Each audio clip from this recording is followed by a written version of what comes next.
సునీత ఇవాళ ఆంధ్రప్రదేశ్ ప్రభుత్వం సంబంధించి కూడా హోంమంత్రి అనితను కలిశారు.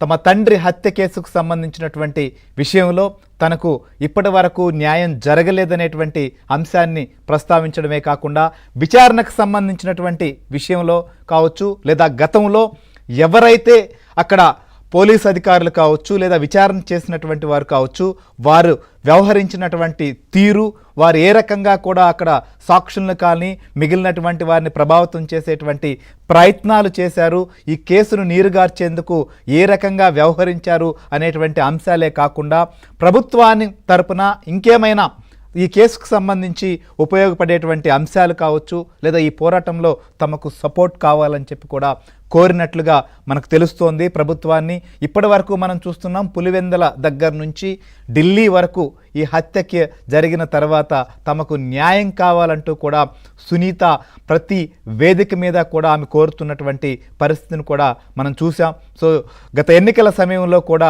కొంగు చాచి న్యాయం కావాలని చెప్పి అభ్యర్థించినటువంటి పరిణామాలను కూడా మనం చూసాం. సో ఇప్పటికి ఆమె ఒకవైపు న్యాయపరమైనటువంటి పోరాటం సాగిస్తూనే ఇంకొక వైపు ప్రభుత్వం వైపు నుంచి కూడా తమకు ఖచ్చితంగా ఈ కేసులకు సంబంధించిన విషయంలో మాత్రం సపోర్ట్ కావాలని చెప్పి కోరుతున్నటువంటి పరిస్థితి. సో ఇప్పుడు ప్రభుత్వం వైపు నుంచి చేయగలిగినటువంటి సపోర్ట్ ఏంటి? ఆల్రెడీ సిబిఐ ఈ కేసు సంబంధించినటువంటి విషయం పైన ఇన్వెస్టిగేషన్ చేసినటువంటి పరిస్థితిని మనం చూసాం.